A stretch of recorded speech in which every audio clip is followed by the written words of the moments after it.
प्रेरणादायक कहानियाँ। सरल पौराणिक कहानी। प्राचीन काल की बात है। बहुदक नामक तीर्थ में नंदभद्र नाम के वैश्य रहते थे। वे वर्णाश्रम धर्म का पालन करने वाले सदाचारी पुरुष थे। उनकी धर्मपत्नी का नाम कनका था। वह भी पतिव्रत धर्म का पालन करने वाली साध्वी स्त्री थी। उनमें अन्य अनेक सद्गुण भी विद्यमान थे, जिससे उनकी गृहस्थी बड़े आनंद एवं धर्मपूर्वक व्यतीत हो रही थी। वर्णाश्रम धर्म के अनुसार नंदभद्र वाणिज्य को भी अपना श्रेष्ठ धर्म मानते थे और उसे ही अपनाए हुए थे। नंदभद्र के हृदय में परोपकार तो मानो साक्षात मूर्तिमान होकर विराजमान था। वे भगवान की पूजा की भावना से अपना समस्त व्यवसाय करते और आवश्यकता का ध्यान रखते हुए थोड़ा लाभ लेकर वस्तुओं की बिक्री करते थे। ग्राहकों के साथ किसी प्रकार का भेदभाव न रखते हुए वस्तुओं के क्रय विक्रय में वे पूर्ण रूप से समता का बर्ताव करते थे। उनके यहाँ ग्राहकों को अच्छा माल दिखाकर कभी भी घटिया माल नहीं दिया जाता था। वे घृणित वर्जित वस्तु मदिरा आदि का व्यापार कभी नहीं करते थे। जिसे भगवान से प्रेम हो जाता है उसे संसार के कार्य फीके से लगने लगते हैं। यही दशा नंदभद्र की थी। वह भगवान शंकर के अनन्य भक्त थे। बहुदक में एक बहुत सुंदर शिवलिंग स्थापित था, जो कपिलेश्वर महादेव के नाम से प्रसिद्ध था। नंदभद्र दोनों समय बड़े प्रेम से कपिलेश्वर की पूजा किया करते थे। वे सभी के हित साधन में सदैव संलग्न रहते थे। किसी के साथ उनका द्वेष था न राग। वे न किसी से अनुरोध करते थे न विरोध। वे निंदा स्तुति में सदा ही सम थे तथा जो कुछ मिल जाता उसी में संतुष्ट रहते थे। नंदभद्र का जीवन सन्यासियों जैसा ही था। वे गृहस्थाश्रम को सन्यास आश्रम से कम नहीं मानते थे। वे कहा करते थे, जो विषयों को बाहर से त्याग कर मन के द्वारा उसे ग्रहण करता है, वो इलोक और परलोक दोनों ओर से भ्रष्ट होकर फटे हुए बादल की भांति नष्ट हो जाता है। सन्यास का सारभूत तत्व है विषयों का त्याग। सभी को उसका पालन करना चाहिए। गृहस्थ में रहकर यथाशक्ति देवता, पितृ, अतिथि, ब्राह्मण, पशु पक्षी, कीट पतंग आदि समस्त भूतों के लिए सदा अन्न देना चाहिए।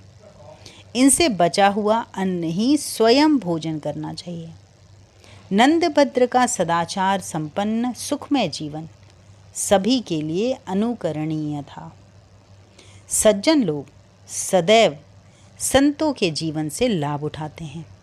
उन्हें देख देखकर प्रसन्न होते तथा उनका अनुसरण कर अपने जीवन को सदाचार में बनाते हैं। दूसरी ओर दुष्टजन किसी संत को देखकर जलते हैं। ऐसा ही एक व्यक्ति नंदभद्र के पड़ोस में रहता था। उसका नाम था सत्यव्रत। नाम तो था सत्यव्रत, परंतु था बड़ा ही नास्तिक एवं दुराचारी।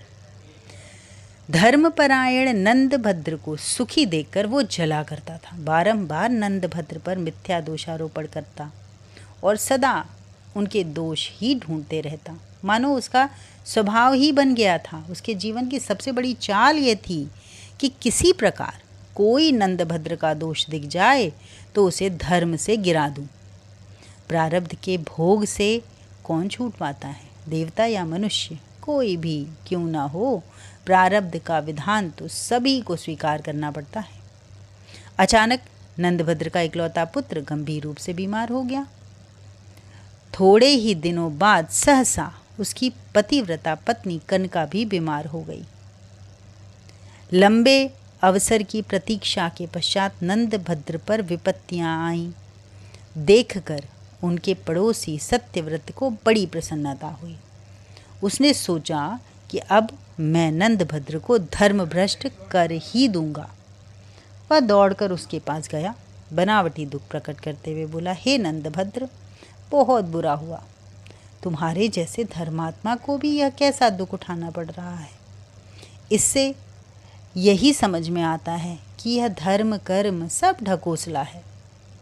मेरे मन में तो कई बार तुम्हें चेतावनी देने की बात आई कि दिन में 3 बार पूजा करना, स्तुति प्रार्थना करना सब व्यर्थ है, परंतु संकोचवश में चुप रहा। आज कहे बिना नहीं रहा गया, तक कह रहा हूँ। उसने पुनः कहा, भैया नंदभद्र, धर्म के नाम पर क्यों इतना कष्ट उठाते हो? मिथ्यावाद अच्छा नहीं होता। जब से तुम इस पत्थर पूजन में लगे हो तब से कोई अच्छा फल मिला हो ऐसा मैंने नहीं देखा। तुम्हारा इकलौता पुत्र, साध्वी पत्नी दोनों बीमार हैं। यदि भगवान होते तो क्या ऐसा फल देते भैया? भगवान तो स्वार्थी लोगों की कल्पना मात्र हैं। सूर्य, चंद्रमा, वायु, मेघ आदि सब स्वभाव से ही विचरण करते हैं। स्वभाव से ही समस्त जीव जंतु, पेड़ पौधे, मनुष्य पैदा होते हैं। मनुष्य योनि ही सबसे दुखद योनि है।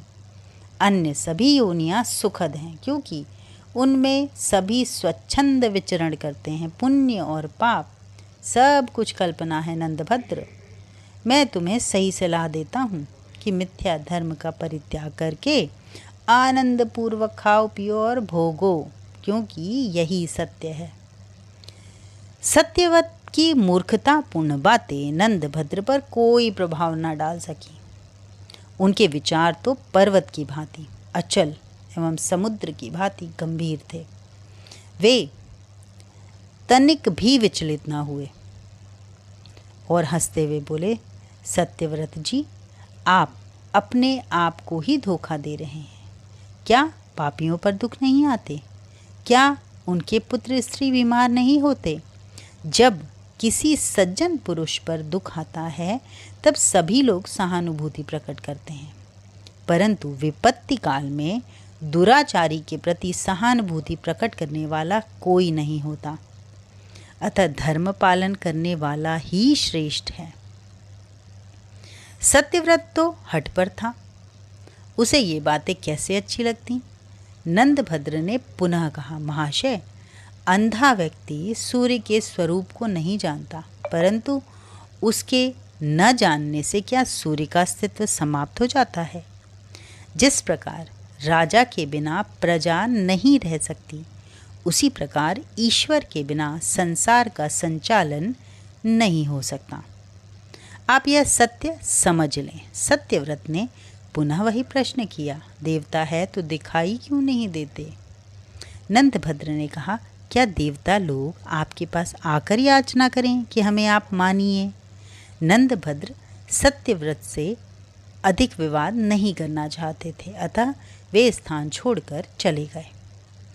अब नंदभद्र के मन में विचार आया कि भगवान सदाशिव का साक्षात दर्शन करके उनसे पूछूं, प्रभो, आप तो निर्दोष, निर्वैर और समदृष्टि हैं, फिर आपका यह बनाया यह संसार दोष रहित क्यों नहीं है? इनमें इतने दुख सुख, जन्म मरण आदि कलेश और वैमनस्य क्यों भरे हुए हैं? यह सोचकर वे शिव मंदिर में आए। कपिलेश्वर लिंग की पूजा की, फिर प्रणाम करके भगवान चंद्रमौली के आगमन की प्रतीक्षा में खड़े हो गए। उन्होंने मन में यह निश्चय किया कि जब तक भोलेनाथ दर्शन नहीं देंगे तब तक मैं ऐसे ही खड़ा रहूंगा। लगातार 3 दिन और 3 रात नंदभद्र वैसे ही खड़े रहे। चौथे दिन एक 7 वर्ष का बालक उस शिव मंदिर में आया। गलित कुष्ठ का रोगी होने के कारण वह पीड़ा से कराह रहा था। उसने बड़े विस्मय के साथ नंदभद्र से पूछा, आप इतने सुंदर एवं स्वस्थ दिखाई दे रहे हैं, फिर भी आपके चेहरे पर कलेश के चिन्ह क्यों हैं? नंदभद्र ने अपने मन का संकल्प उस बालक से कह सुनाया। सब कुछ सुनकर बालक ने कहा, अप्रिय का संयोग एवं प्रिय का वियोग ये मानसिक कष्ट के कारण है, तथा रोग एवं परिश्रम शारीरिक कष्ट के। मानसिक कष्ट से शारीरिक एवं शारीरिक कष्ट से मानसिक कष्ट होता है। औषध एवं उपचारों से शारीरिक कष्ट दूर होते हैं और ज्ञान से मानसिक कष्ट। तो मन के दुख की जड़ राग है। इस राग से ही प्राणी सांसारिक पदार्थों में आसक्त होकर दुख पाता है। दुख सुख का मूल राग ही है और राग के वशीभूत होकर मनुष्य भोग की इच्छा करता है। भोग तृष्णा एवं लोभ का जन्मदाता है। तृष्णा का आदि और अंत नहीं है, यह सदैव त्याज्य है। इतना सुनने पर भी नंदभद्र की जिज्ञासा का पूर्ण रूप से शमन नहीं हुआ। उन्होंने पूछा, बालक, पापी मनुष्य धन धान्य संपन्न क्यों देखे जाते हैं? बालक ने कहा, महाभाग, संसार में 4 प्रकार के मनुष्य होते हैं। पहले प्रकार के मनुष्य वह हैं जिनके लिए इस लोक में तो सुख भोग सुलभ है, परंतु परलोक में नहीं, क्योंकि उसका पूर्व जन्मों में किया हुआ पुण्य शेष है, उसे वह भोगता है और नूतन पुण्य का उपार्जन नहीं करता। उस मंद बुद्धि एवं भाग्यहीन मानव को प्राप्त हुआ सुख भोग केवल इसी लोक के लिए बताया गया है। दूसरा वह है जिसके लिए परलोक में सुख का भोग सुलभ है, परंतु इस लोक में नहीं, क्योंकि उसका पूर्व जन्मोपार्जित पुण्य नहीं है। यह जानकर वह तपस्या करके नूतन पुण्य का उपार्जन करता है। उस बुद्धिमान को परलोक में सदा ही सुख का भोग प्राप्त होता है। तीसरा वह है जिसके लिए इहलोक और परलोक में भी सुख भोग प्राप्त होता है, क्योंकि उसका पहले का किया हुआ पुण्य भी विद्यमान है और तपस्या से नूतन पुण्य का भी उपार्जन हो रहा है। ऐसा बुद्धिमान कोई विरला ही होता है। चौथा वह है जिसके लिए ना तो इहलोक में सुख है ना ही परलोक में, क्योंकि उसका पहले का पुण्य तो है नहीं और इस लोक में भी पुण्य का उपार्जन नहीं करता। ऐसे मनुष्य को इहलोक और परलोक दोनों में ही सुख नहीं मिलता। ऐसे नराधम को धिक्कार है। महात्मन, इस प्रकार कर्म एवं भोग के रहस्य को जानकर अब आपको भगवान सदाशिव के भजन एवं वर्ण धर्म के पालन में निष्काम भाव से लग जाना चाहिए। इससे आप दूसरे जन्म के बंधन में नहीं पड़ेंगे। इस बालक के मुख से ऐसे रहस्यपूर्ण बातें सुनकर नंदभद्र आश्चर्यचकित हो गए। वे पूछने लगे, बालक, आप कौन हैं और यहाँ कैसे पधारे? आपने तो मेरे सब संदेहों को नष्ट कर दिया। बालक ने बताया, पूर्व जन्म में बड़ा दंभी और पाखंडी था। मुझ में और भी बहुत से दुर्गुण थे, जिसके फलस्वरूप मैं वर्षों से नीच योनि में भटक रहा हूँ। भगवान व्यासदेव कृपा पूर्वक मुझे प्रत्येक योनि में सचेत कर देते हैं। उन्होंने ही मुझे आपके पास भेजा है। अब मैं 7 दिन के बाद इसी तीर्थ में प्राण त्याग दूंगा और पुण्य फल को प्राप्त करूंगा। कृपया मृत्यु के बाद आप मेरा अंतिम संस्कार कर दीजिएगा। सूर्य मंत्र का जप करते हुए 7वें दिन उस बालक ने अपने प्राण त्याग दिए। नंदभद्र ने विधि पूर्वक उसका अंतिम संस्कार किया और शेष जीवन उन्होंने भगवान शिव एवं सूर्य की उपासना में लगा दिया। अंत में भगवान का सारूप्य प्राप्त हुआ। यह कथा स्कंद पुराण से ली गई है। दूसरी कथा है अकबर और बीरबल की। अकबर के दरबार में कुछ सभासद बीरबल की ख्याति से चिढ़ते थे एवं बादशाह के कान भरा करते थे। इन सभी को सबक सिखाने के लिए बादशाह अकबर ने इनसे 4 प्रश्न पूछे। मुझे बताओ कि वो कौन है जो अब का है, वो कौन है जो तब का है, वो कौन है जो न अब का है और न तब का है, और वो कौन है जो अब का भी है और तब का भी है। ये प्रश्न सुनकर सब घबरा गए। इन चारों प्रश्नों को सुनकर बीरबल मंद मंद मुस्कुराए। इतने में अकबर गरज कर बोले, क्यों, कोई नहीं है इस सभा में जो हमारे प्रश्नों का उत्तर दे सके। बीरबल ने बादशाह से 1 दिन का समय मांगा। वह अगले दिन प्रश्नों का उत्तर देने का आश्वासन दिया। दूसरे दिन जब बीरबल दरबार में पधारे तो अकेले नहीं आए थे, अपने साथ 8 लोगों को भी लाए थे, जिनमें से 2 राजा, 2 साधु, 2 समाज सेवक एवं 2 चोर थे। बीरबल ने बादशाह को सलाम किया और उन 8 की ओर एक संकेत करते हुए कहा, जहाँ पना, ये हैं आपके प्रश्नों के उत्तर। अकबर बोले, इनका क्या संबंध है मेरे प्रश्नों से? बीरबल ने पहली पंक्ति में खड़े दोनों राजाओं की ओर इशारा किया और अकबर से कहा, ये दोनों राजा हैं तब के। पिछले जन्मों के पुण्य कर्म, दानशीलता, परोपकार, गरीबों की रक्षा, भूखों को भोजन खिलाना आदि का यह फल है जो ये इस जन्म में राजा बन गए हैं। बैठे बिठाए ऐश्वर्य और राजसी ठाट बाट भोग रहे हैं। इनके चारों ओर नौकर चाकर घूमते हैं। बिना परिश्रम के ही इन्हें सभी सुविधाएं उपलब्ध हो रही हैं। ये दोनों तब का खा रहे हैं, इसीलिए ये दोनों राजा हुए तब के। राजन, इनसे मिलिए, ये दोनों नेक दिल समाज सेवी हैं अब के, कारण कि ये अब पूरी मेहनत और नेक दिल से अच्छे कर्म कर रहे हैं। अब के मीन्स वर्तमान कर्मों से, तब को मीन्स भविष्य स्वर्णिम बना रहे हैं, इसीलिए ये हैं अब के। चलिए जहाँ पना, अब उन दोनों महानुभावों से मिलवाता हूँ जो हैं अब के भी और तब के भी। जहाँ पना, ये दोनों सन्यासी महात्मा हैं। इन्होंने ईश्वर को प्राप्त कर परमानंद को पा लिया।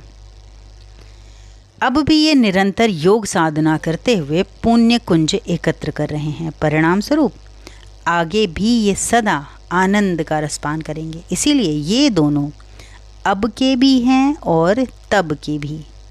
ये तीनों उत्तर सुनकर अकबर अति प्रसन्न हुए और कहा, बीरबल, बाकी के ये दोनों जो खड़े हैं ये कौन हैं? इनके हाथ क्यों बंधे हैं? बीरबल ने कहा, जहाँ पना, ये दोनों हैं जो न अब के हैं न तब के हैं। ये दोनों चोर हैं। इन्होंने न किसी पिछले जन्म में कोई महान कार्य किया जिसके फलस्वरूप बिना परिश्रम के ये राजा की तरह बैठकर ऐश्वर्य को भोग पाते, सुख सुविधाओं का आनंद उठाते। ना ही ये लोग आज भी परोपकार व मेहनत का रास्ता चुनकर पुण्य कर्म कमाते हैं। ये धोखे से लोगों का धन हथियाते हैं। झूठ और चोरी चकारी इनके जीवन का अभिन्न अंग बन गई है। इन्होंने न पहले कोई तपस्या की, न ही अब कोई धर्मयुक्त कार्य कर रहे हैं। इसीलिए ये अब भी दुखी हैं और आगे भी दुखी ही रहेंगे। न ये अब कुछ हैं न आगे भी कुछ होंगे। इसीलिए बादशाह, ये न अब के न तब के। इतना सुनना था कि बादशाह अकबर बीरबल की बुद्धिमत्ता के एक बार फिर से कायल हो गए। न चाहते हुए भी सभी दरबारियों को अकबर की ताल के साथ ताल मिलाकर बीरबल की प्रशंसा करनी पड़ी। एक और कथा है पंडित चिदंबरम दीक्षित की। इनकी ख्याति कर्नाटक के सुप्रसिद्ध चमत्कारी संत के रूप में थी। देश विदेश में अनेकानेक व्यक्ति उनके पास आशीर्वाद की चाह लेकर आया करते थे। एक दिन एक महिला उनसे माँ बनने का आशीर्वाद लेने पहुंची। उसने दीक्षित जी से उल्लेख किया कि वो अनेक संतों की शरण में जा चुकी हैं और तमाम व्रत उपवास कर चुकी हैं, पर उनकी मनोकामना आज तक पूर्ण नहीं हुई। दीक्षित जी ने उसे 2-3 मुट्ठी चने देकर एक कोने में बैठने को कहा। कुछ देर पश्चात दीक्षित जी ने देखा कि सड़क पर खेलते हुए बच्चों ने उस महिला से कुछ चने मांगे, पर महिला ने उनकी याचना का उत्तर देने के बजाय दूसरी ओर मुंह कर लिया। बेचारे बच्चे कातर भाव से उसकी ओर ताकते रहे।